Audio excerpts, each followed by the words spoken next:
Well, Democrat fury over this report that was based on a gathering of ideas from focus groups for what people think about the two parties. A New York Times piece titled 6 months later, Democrats are still searching for the path forward. And part of that article says this, quote, Republicans are seen as apex predators like lions, tigers, and sharks, beasts that take what they want when they want it. And Democrats are typically tagged as tortoises, slugs, or sloths, slow, plodding, passive, end of quote. Congresswoman Debbie Wasserman Schultz did not like that comparison. I'm not focused on the animals that some New York Times reporter compares the political parties to. My constituents are human beings. I will tell you, it was the voters who were making the comparison with animals, and this was a focus group. It wasn't the New York Times reporter coming up with these labels. This was a Democratic-led focus group to try to figure out perceptions of the parties. Don, you said they were asked to compare the parties, so they were prompted to compare the parties to animals. That is ridiculous. Well, while some Democrats have expressed anger about the unfavorable views of their party, others have pointed to some problems.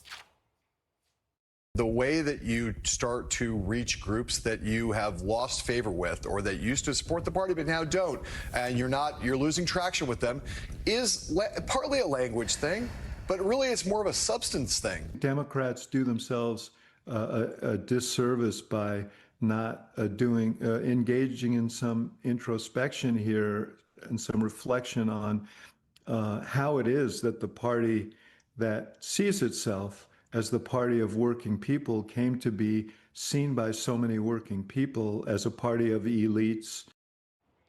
Power panel now, Jeremy Hunt, former Army intel officer and chairman of Veterans on Duty, and Fred Hicks, Democratic strategist. Jeremy, I'm going to start with you.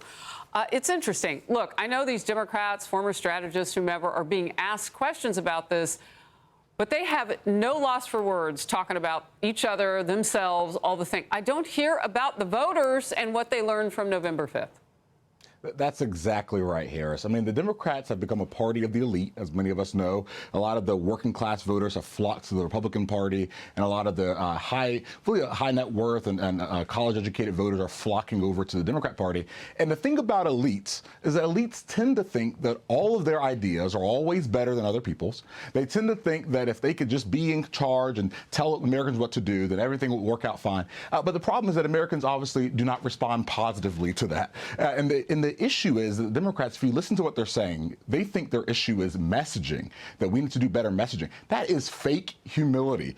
It's not actually, they aren't willing to say that maybe it's our ideas, maybe it's the stances that we've taken. And what they want to say is that if we can just, educate these, these dumb working class people to our ideas and tell them why we know what we're talking about, then they'll vote for us. Like it's not going to work. And they actually, if they really wanted to get to the root of their problem, they'd actually do some real authentic introspection, not this fake humility about messaging. Wow, the debate is on now, Fred. Fake humility. Wow. I mean, that's a phrase, and it captures a lot of what it seems like is going on your side of the aisle. Well, I think it captures one person's perspective. And let me just say this before we really get into well, this. And some of the people in that report who called you, what they call you, slow, plodding, and passive. I mean, does that describe you as a Democrat? Well, so Harris and Jeremy, I think what we're losing sight of right now is why we're even having this discussion. And the reason why we're having this discussion is that Donald Trump just pushed the Congress to pass a bill that's going to add over $3 trillion in debt to the U.S. government. He is violating due process. He has been challenged in the courts, and the courts ruling against him left and right, including when he's trying to tell institutions of higher education how to manage their business. And so the whole reason why we're here is because Donald Trump is leaving what I've said before is a cavernous opening for Democrats and for Americans really to step forward. And here's the other thing. If this was a Democrat doing the things that Donald Trump are doing, then Republicans would be up in arms. And my philosophy is that if it's right when a Democrat does it, it's right when a Republican does it. You have plenty of time to be up in arms, but you're all focusing on, you're navel-gazing. You're focusing on yourselves. You're trying to fix it. The fake humility. Look, that's a catchphrase now that Jeremy has come up with, but you got to call it for what it is. And it is a huge what it is you have a lot of complaints complaints about Donald Trump, but you're not doing anything to go forward other than lawfare. Lawfare. So what we're doing is we're looking at how to take advantage of this opening, and so we can fight for Americans. Again, unfortunately, with this big, beautiful Which bill Americans? that they passed the rich last Americans? week. God love us no, all, the average, you ignore the Americans who average people, income the people. Americans who are relying upon Medicare, Medicaid, and basic services that are being cut in favor of the rich and the famous. That's who we're fighting for. Jeremy, pick up, and then we'll move forward. Yeah, look, I mean, the whole issue there is that there's a total reluctance to actually look and say, what are the substantive policy positions that we've taken and why aren't they working? The problem with Democrats is that they don't believe that Americans, I don't know if they don't think Americans are smart enough to actually care about the issues, but a lot of Americans do. And now with social media and the availability of information, we actually can get the facts and get an understanding of what's really going on. We don't have to go through legacy media anymore. We don't have to rely on the Democrat Party talking points. And once that whole veneer has started to fall, now Democrats are being exposed for what they are, and that's a party of out-of-touch elites. All right, let's get to this way. Republicans are mocking Democrats now over a proposed plan to better communicate with male voters, and it could cost $20 million at least. According to a New York Times report, quote, the Speaking with American Men plan promises to invest in syntax and language to connect with men. It also recommends advertising in video games and avoiding a moralizing tone. Congresswoman Lisa McClain, chairwoman of the conference committee, says this about that. The Democrats are getting ready to light $20 million on fire to study their unpopularity, exclamation point. Another Republican says the Democrats declared war on masculinity and a lost generation of young men instead of doing an introspection as to what they did wrong. They're going to invest $20 million studying male syntax to try to better communicate their radical message, end quote. And here's conservative activist Charlie Kirk.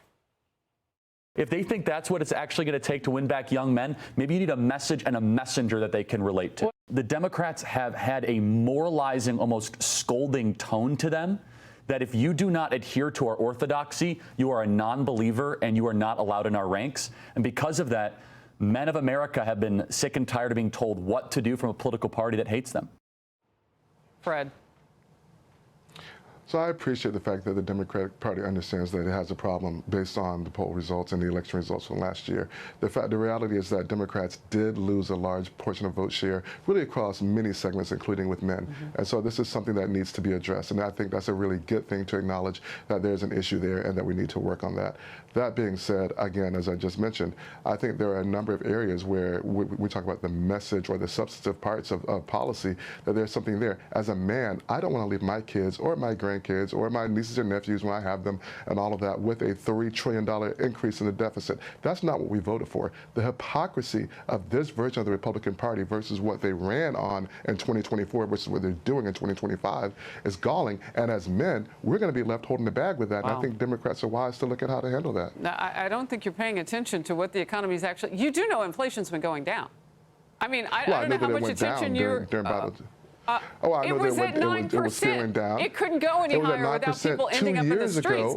I mean, come on. We can't argue about the Biden-era inflation without taking a look at just how historic it really was. Jeremy, last word. The $3 trillion. Yeah, look, if Democrats really wanted to make a difference and make a change, they wouldn't spend $20 million on studies or more polling. It's all about just listening to people. Just listen to Americans. Yeah. Invest in flight tickets. It's in all these Democrat staffers and media personalities on the left and all these people who are, have influence on the left.